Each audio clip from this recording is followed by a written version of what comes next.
Fala galera, beleza? Chega mais, vamos aqui para mais um vídeo. Convido você a se inscrever, ativar você não deixar o like, porque agora a gente vai reagir aqui, galera, um corte do Sport TV que vai trazer tudo aí sobre a partida de hoje. Flamengo e Vasco pelo Campeonato Carioca, teremos Felipe Melo falando, né? Assim como outros também. E tem notícia, galera, envolvendo aí Flamengo interessado, tá? No Luiz Henrique, ex-Botafogo, e Danilo, que tá no Botafogo hoje, foi do Palmeiras e tal. O Flamengo tá interessado e você vai ter informação disso também. Então fica até o fim do vídeo para você saber tudo sobre isso. Beleza? Vamos agora para o corte. Créditos para o Sport TV. Vamos para o vídeo. É hoje, hein, gente? Chegou um dia, o primeiro pelo menos de 2026. E o Vasco vai tentar encerrar um jejum de quase 3 anos, porque pra gente ver uma vitória do Vasco contra o Flamengo, a gente tem que voltar lá em 2023. Foi uma baita vitória, porque foi um golaço do Pumita, né? Naquele jogo. Né? Campeonato estadual. Foi 2023 a última vitória. Enfim, hoje vai ter essa oportunidade de quebrar esse jejum aí de quase 3 anos. De um lado, o Vasco já sem o Ryan, com a negociação muito encaminhada. A última atualização era essa, está muito encaminhada, né? Eu recebi uma informação aqui durante o programa, quer ver? Deixa eu só abrir aqui. Cadê? Tá aqui. Não estou usando fechada pela última que eu tive. Trâmites finais, a possível oficialização da transferência no dia de hoje já. 35 milhões de euros à vista. É o que... A última informação que eu recebi aqui de pessoas muito próximas do Ryan. Muito bem. Muito bem, vamos falar sobre isso. Pra mim tá vendendo muito bem. Vasco, então, já sem o seu Ryan para esse jogo, com a negociação. Vai ser a maior venda da história do clube e estava ali na manchete, né? Que é uma das maiores da história do futebol brasileiro. Uma das 10 maiores da história do futebol brasileiro. Já vamos falar mais sobre isso. Qual é a parte do Vasco, qual é a parte do próprio Ryan, qual é a vantagem dele estar indo para um clube como Bournemouth. Mas antes, a Lívia Laranjeira vai trazer um pouquinho desse clássico pra gente, do clima desse clássico de logo mais entre Flamengo e Vasco. Diga lá, Lívia. Fala, pessoal. Hoje é dia de clássico aqui no Maracanã. Bola rola 9h30 da noite para Flamengo e Vasco. E, ó, o gramado tá um tapete, viu? O gramado do Maracanã passou por manutenção entre o fim da última temporada e o começo de 2026. E o estádio hoje, então, reabre para esse clássico dos milhões. O Flamengo mudou o planejamento e vai estrear o elenco principal no jogo de hoje. Essa decisão foi tomada depois de uma reunião ontem à tarde lá no Ninho do Urubu, que contou com a presença do BAP, o presidente do Flamengo, Luiz Eduardo Batista, do José Boto, diretor de futebol, e do técnico Felipe Luiz. A princípio, o Flamengo ainda iria para esse jogo com o elenco sub-20. Acontece que os resultados das primeiras rodadas do Campeonato Carioca geraram preocupação. O Flamengo somou só 1 ponto em 3 partidas disputadas e está correndo risco de ter que disputar o quadrangular anti-rebaixamento. Por isso, a decisão de mudar a rota. Essa decisão não agradou o departamento de futebol, que já tinha até previsto treino em 2 períodos para essa quarta-feira, mas foi uma decisão institucional. Então, o elenco principal está relacionado e aí cabe ao Felipe Luiz definir se ele vai com os titulares mesmo começando os 90 minutos ou se ele pode fazer uma mescla entre titulares, reservas, quem sabe até alguns garotos do sub-20. Os 2 reforços já anunciados pelo Flamengo, Vitão e o Andriu, estarão aqui no Maracanã, serão apresentados à torcida, mas o Andriu ainda não foi regularizado, então só o Vitão fica disponível para entrar em campo. Agora falando do Vasco, o Vasco também vem com força máxima, né? O Fernando Diniz tinha poupado os titulares contra o Nova Iguaçu, mas volta com os principais jogadores para essa partida diante do Flamengo. O desfalque é o Ryan, que já está com a venda encaminhada para o Bournemouth da Inglaterra. O Ryan já tinha pedido para ficar de fora desse jogo, ele tem o sonho de jogar a Premier League, que é o campeonato inglês, né? Então, como essa negociação já estava muito bem encaminhada, ele já tinha pedido para ficar fora da partida. E hoje, pela manhã, o clube inglês e o Vasco acertaram valores. O Ryan vai ser vendido por 35 milhões de euros. O Vasco fica com 24 milhões, cerca de 150 milhões de reais. E aí só falta definir como vai ser feito esse pagamento. Isso vai ser discutido numa reunião hoje.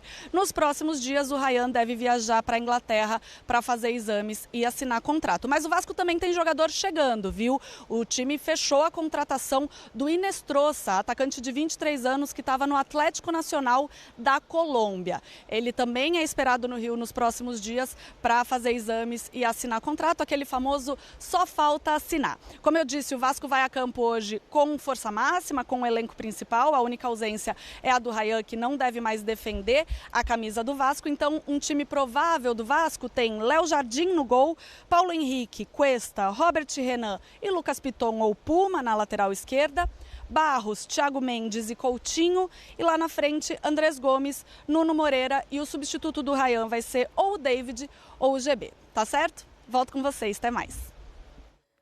Valeu, Lívia, muito obrigada então. Então, de um lado, o Vasco... São muitas camadas nesse clássico. Muitas camadas, isso está muito interessante, porque já começou... Eu gosto de clássico que começa antes, e normalmente é o que acontece, né, nessas ocasiões.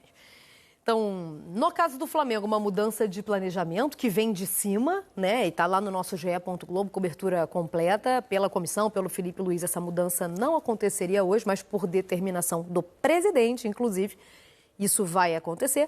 E do lado do Vasco, a gente chamaria de força máxima com o Ryan, né? Mas ao mesmo tempo o Vasco não tem mais o Ryan. Então, dentro do que tem, irá com a sua força máxima. 2 reforços já anunciados, já falaremos sobre isso, mas ainda não à disposição para essa partida. Então, de um lado, a apuração do nosso ge.globo, portanto, depois dessa mudança de correção de rota, né? Vamos chamar assim. O Flamengo do Felipe Luiz vem com Rossi, Varela, Léo Ortiz, Léo Pereira e Alexandro. Força máxima, os caras. Abrir a porteira, hein? Jorginho e Pulgar. O Arrascaeta ali na frente com Carrascal, Samuel Lino e Pedro. Este é o Flamengo. Sem desconfiar de nenhuma informação, para mim vai ser uma surpresa muito grande se o Flamengo entrar com esse time em campo. Eu tô contigo também. Eu também. Eu acho que a metade desses jogadores não jogam. Eu também acho. Eu acho que eles podem ir, ficar no banco. Você estava vendo, gente, ontem foi coincidência? Porque na média aqui deu isso. E a gente nem tinha essa informação ainda, essa Eu apuração. acho pouco provável, mas pode acontecer. Eu não tenho informação nenhuma, tá? Mas é só conhecendo o método de trabalho do Felipe. Treinaram pouco, né? Trabalhou muito pouco o time, né? O time voltou dia 12, né? Isso, tem 10 dias hoje de treino. O time voltou a treinar. É esse time, né, 12? Quem jogou o time principal contra o Paris, né? Então, não imagino que o Felipe vá colocar principalmente jogadores que precisam de uma atenção maior. Arrascaeta, Alexandro, Jorginho. Pedro voltou de lesão, não terminou o ano jogando no sacrifício, o jogo contra o Paris. O Léo Ortiz mesmo se reapresentou ainda precisando de uma pré-temporada especial. Então, não me parece ser o time que vai entrar em campo, não, esse titularíssimo aí do Flamengo. Esse é o titular. Mas é uma impressão, não é uma informação. Titular, lembrando lógico, que, né? Abel, só para deixar claro, que eu vi essa confusão acontecendo em vários momentos, especialmente em resposta à ansiedade, né, da torcida. Há uma diferença. O planejamento era voltar com o time principal no momento X. O Flamengo deu 2 azares, a gente pode dizer assim, né? Não sei se vocês concordam comigo. Primeiro, pagou pelo sucesso, porque o fato de jogar a Supercopa antecipou um jogo do Flamengo, que foi o jogo da Portuguesa. Da 5ª rodada, e aí, perfeito. Nesse jogo contra a Portuguesa, provavelmente, o Flamengo já entraria em campo mais forte. Não jogaria com o Sub-20. Claro, 5ª rodada. 5ª rodada. E aí você precisou jogar esse primeiro jogo já com o Sub-20. E o outro azar, e aí eu acho que aí é conta de questão esportiva mesmo, é que o time de Sub-20 não teve a performance, o desempenho que internamente o clube esperou que ele pudesse ter. E havia uma justificativa para esperar, porque desde 2020 o Flamengo usa essa estratégia. E o time Sub-20 do Flamengo terminou empatando o Campeonato Brasileiro com o Mirassol por 3-3 lá em São Paulo. Então, criou-se uma expectativa de que esse time Sub-20 pudesse pelo menos somar mais pontos e dar um refresco maior na tabela para o Flamengo, o que não aconteceu. Também 3-0. Eu acho que o 3-0, o placar elástico contra o Volta Redonda, também, assim, liga o sinal de alerta, aí começa já um burburinho. Tanto que veio de cima. O presidente se reuniu, né, pelo que eu vi no próprio GEL. A nossa cobertura está contando isso. O próprio presidente que falou assim, não, bota todo mundo para jogar novamente aí. Então, eu acho o seguinte, vão estar todo mundo à disposição. Se todos vão começar jogando titular, eu penso que a metade desses atletas aí vão estar no banco. Eu também vou nessa. Aliás, ontem a gente falava sobre isso, e só rapidamente voltando à discussão principal / titulares, o Flamengo antecipou o que era planejado, né? E, na minha opinião, entraria com peças, enxertaria peças do time principal, nem dos titulares, e aí é isso que você falou. De repente vai ter todo mundo lá, tá todo mundo à disposição, mas no banco. E eu acho que é isso, o Flamengo tem que pensar... muito na classificação. Eu acho que o Flamengo classifica, Mas tem uma final daqui a poucos dias, tem uma final. Domingo, né? Domingo. Exatamente, uma final super importante. Já tem o início do Campeonato Brasileiro, que não vai ser fácil. O início do Campeonato Brasileiro contra o São Paulo. Então, assim, o Flamengo mudou o planejamento obviamente por causa dessas derrotas, mas eu gosto muito do Felipe Luiz. Quando ano passado, eu falei assim, ele não vai colocar o Arrascaeta para jogar esse jogo aqui, não, porque eu vou tirar, vou colocar quando tiver aqui, sabe? O planejamento foi feito porque eu preciso que o Arrascaeta termine a temporada jogando. Eu não posso colocar, eu prefiro tirar ele agora, porque daqui a pouco...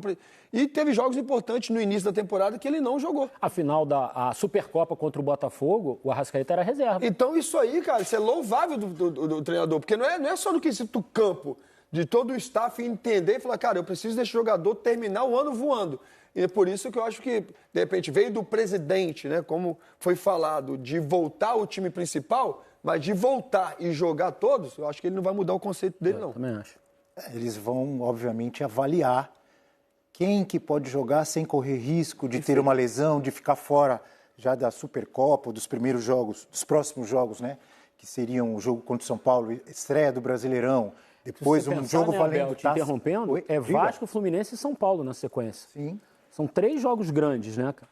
3 clássicos, né? 3 clássicos. E você tem que... Provavelmente quem jogar hoje não joga contra o Fluminense, quem jogar hoje joga contra o São Paulo. Ainda tem o Corinthians na Supercopa. E depois o Corinthians, exato. E mesmo que não sejam aqueles 11 que a gente viu na tela, vai ser um time fortíssimo, porque o Flamengo tem reservas, né?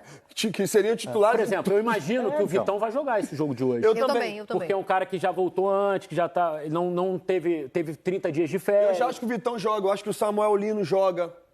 Sabe, que são jogadores que precisam realmente estar jogando. O próprio Michael, não me assustaria nada jogar o Michael de um lado e o Everton Samuel Araújo, de outro. eu acho que é um jogador mais eu jovem. acho que esses jogadores vão iniciar o jogo. Acho que vão iniciar o jogo. Eu sempre recupero esse número aqui, porque é muito impressionante a gente falar do cuidado com o Arrascaeta e tal, que o Flamengo de fato teve, e de como foi diferente, né? O Arrascaeta pós-cirurgia ainda melhor, né? O Arrascaeta faz no ano de 2025 69 jogos, porque a gente tem que computar aqui os jogos de eliminatórias e com a seleção, Uruguai, né? Pelo Uruguai, exatamente. Então ele faz 69 jogos em 2025. O Flamengo em 2025 fez 78. Então, embora parte desses, vou dar um número certinho aqui, jogos com a seleção do Uruguai, E além da quantidade, que foi talvez a quantidade maior dele com a camisa do Flamengo, foi a qualidade do jogo. Exatamente. Eu acho que isso é o mais importante. É isso. Ele conseguiu aliar a quantidade altíssima de jogos, como você mostrou, com a qualidade. Foi o melhor ano dele com a camisa do Flamengo, junto com 2019. Em termos de gols, até maior, né? Exato. E aí a gente fica... Porque eu vejo sempre essa bengala assim, mas teve um cuidado ali com a Arrascaeta. Teve um cuidado com a Arrascaeta, mas a gente está diante de um cracaço. 74 minutos, 76 minutos, 81 minutos, 63 minutos, 80 minutos. Isso é pouco? Teve cuidado e colheu os frutos. E correspondeu. Planejou. O cara foi eleito o craque da Libertadores, o jogador do ano pelo El País e foi o melhor jogador do Campeonato Brasileiro. Ele fez a rapa. Em resumo, decisão acertada. Exato. Tem que Ainda ter mais um planejamento. jogador que já tinha sofrido com lesões outros anos. Aí você tem uma decisão acertada, aí no outono vai mudar? Você acha que ele vai mudar? Claro que não vai mudar. E um ano mais velho, né? Um ano mais velho. E um ano mais velho, exatamente. Pois é, eu Agora, também tô fazendo com isso vocês. tudo, Mari, tudo isso que a gente falou do Flamengo, não te dá garantia nenhuma de que o Flamengo vai entrar em campo e ganhar o jogo hoje. Não. A mesma certeza que você tem que o Flamengo pode ser melhor, pode também perder e continuar com um ponto no campeonato, Exato. olhando para... Dois motivos básicos. Um, que é um clássico, e outro, que o Vasco é um time competitivo. Exato. Aí é que eu ia chegar, Bel. Exato. Quando a gente falava do Palmeiras... Você aumenta a tua chance de ter um resultado melhor. isso aí. O Flamengo é mais em relação ao time. Sub-20. Acho que todo mundo concorda, Agora, mas não o te Vasco... dá garantia nenhuma de que você vai somar os pontos que você precisa para melhorar no campeonato. Né? Exatamente. O Vasco tem alguma liga, algum lastro nesse ainda início de campeonato estadual. Esse Flamengo, que a nossa apuração traz pra gente, não tem. Embora, de novo, 2023 tem uma cara aí de continuação, né? Do Campeonato Carioca, Sport TV e Premier. Favoritômetro, então. Vamos lá. Eric aí. 55-45 pro Vasco. Pro Vasco? Eu acho. Eu não sei nem qual é o time que o Flamengo vai pôr em campo. Eu ia brincar dizendo que você, Escudo contra escudo? entre aspas, roubou o meu palpite, mas não roubou, não. O meu é 55-45 Flamengo. Para mim, clássico é clássico e vice-versa, 50-50, mas sem dúvida alguma. Para com isso. Eu? 50-50 nem funciona, quebra o negócio. Tem que ser 50, pra mim tem que ser assim. Vai ter o cravou 50-50, porque eu dei 45 pro Flamengo, o Abel deu 55. Por que eu acho 50-50? A gente combinou, mano. Eu vou argumentar o porquê. Assim, um clássico desse tamanho, eu já joguei clássicos com um time muito melhor, numa fase muito melhor e perdi. E já entrei em clássicos com um time muito pior, um ambiente horrível e consegui vencer. Então, assim, clássico, gente. Um clássico, tudo pode acontecer. Mas nesse caso aqui, o time no papel melhor. Não, você vai fazer Eu concordo com você. Se você 2 fala comigo meses assim, de pré-temporada, lá na frente, o Flamengo completo, o completo, o Flamengo seria favorito. eu tô dando a minha opinião. Mas... Assim, por quê? Porque o favoritismo, o Flamengo é favorito. Aí o Vasco vai ganhando de 1-0. Então, assim, o favoritismo cai por terra. O favoritismo não pode... Agora, se você fala comigo assim, é um Vasco com o time... com a força máxima contra o time de garoto do Flamengo. Aí sim eu ia arriscar, eu colocaria um 70-30 pro Vasco. Pra ser bem sincero. Agora, os dois times... Eu não sei nem se o Flamengo vai jogar com o time principal. E mesmo assim, clássico pra mim, 50-50. O Vasco perde muito, senhor. Pois é, galera. E agora a gente vai falar um pouco aqui sobre o assunto de mercado da bola, né, galera? Que eu tinha falado. Luiz Henrique e Danilo. Primeiro, galera, sobre o Luiz Henrique, muitos lembram, né? Foi um jogador importantíssimo para o Botafogo em 2024, quando o Botafogo venceu Libertadores e Campeonato Brasileiro. Atualmente está no Zenit. Segundo informações, galera, aqui, ó. Segundo uma fonte confidencial, o Flamengo está atento ao mercado e monitora a situação do atacante Luiz Henrique, ex-Botafogo. O jogador que ganhou destaque pelo bom desempenho e velocidade pelas pontas. Então, aqui está dizendo que ele agrada, né, a comissão técnica do Flamengo, certo? Felipe Luiz e etc. Que avalia possíveis movimentações para reforçar o elenco nas próximas janelas de transferência. Internamente, o clube acompanha de perto a condição contratual e o cenário do atleta, mas ainda não há proposta oficial. A diretoria trata o assunto com cautela e mantém a estratégia de observar oportunidades que possam fortalecer o time para a sequência da temporada. Essa informação, galera, também foi confirmada aqui, ó, pelo Flazoeiro, né, que disse que o Flamengo fez sondagem por ele, né, pelo Luiz Henrique. Todo mundo sabe que é um grande jogador, né, todo mundo sabe que é um cara que demonstrou muito bom futebol aqui, mas não quer dizer que ele realmente vai vir para o Flamengo, né, galera? É só que o Flamengo está atento ao mercado, pode surgir oportunidade e o Flamengo pode, quem sabe, comprar ele, né, pode trazer, seria uma boa contratação. E faz sentido porque, né, tiveram notícias aí também de que talvez o Plata pudesse sair, né? Eu acho que se ninguém sair vai ser complicado ele chegar, né? Mas se sair o Plata ou Luiz Araújo, aí ele poderia chegar, né? Ou então se ele chegar, algum dos dois teria que sair por serem pontas. A outra informação é essa aqui, ó. A própria ESPN confirma, né, que o Flamengo tem interesse na contratação de Danilo, ex-Palmeiras, todo mundo sabe, né? É um jogador da academia do Palmeiras. Ele foi campeão, se eu não me engano, de 2 Libertadores, de Campeonato Brasileiro, Copa do Brasil, enfim, vários títulos. É um volante, todo mundo sabe, ele foi pro Nottingham Forest, só que ele voltou para o Botafogo. E nesse momento ele tá no Botafogo e tal, mas o Flamengo tá atento ao cenário, tá atento à situação do Botafogo também, né, que tá um pouco complicada aí, né? Enfim, e aí nisso o Flamengo pensa no quê, né? Saul recentemente realizou uma cirurgia no calcanhar esquerdo e não tem previsão ainda para ele retornar. De La Cruz, todo mundo sabe, né? É como diz aqui, né? É uma incógnita. Ninguém sabe quando ele vai jogar, se ele vai estar bem e tal. Então é um cara que é muito inconstante. E o Everton Araújo, né? Todo mundo sabe. Ele é muito voltado pelo Felipe Luiz, como sendo um cara para marcação e por ser jovem também, possivelmente saia muito em breve. Então o Flamengo está pensando em trazer um jogador para poder, né, brigar pela posição ou até mesmo assumir, né? O Alan deve sair também. Então, pensando nisso, o Flamengo está pensando em contratar esse jogador que para mim seria uma baita contratação. O Danilo, para mim, é um excelentíssimo jogador. Poderia, né, estar assim, assumindo uma posição pelo time do Flamengo. E é um cara também que daria aquele gostinho, né, de trazer um jogador que foi do Palmeiras, né? Assim como o Palmeiras teve o gosto de comprar o Andrés Pereira, que foi do Flamengo, o Flamengo poderia devolver também, ter um jogador que foi do Palmeiras, um jogador muito bom, que poderia assumir, né, essa faixa do campo aí pelo time do Flamengo. Eu quero saber a sua opinião, se vocês apoiariam a contratação deles, e se eles seriam bem-vindos, na sua opinião, se eles jogariam bem. Na minha opinião, os dois viriam e poderiam ser titulares sim no Flamengo, né? Danilo e Luiz Henrique. Mas a tua opinião também, é claro, muito bem-vinda. Agradecemos a vocês, estamos juntos e até o próximo vídeo.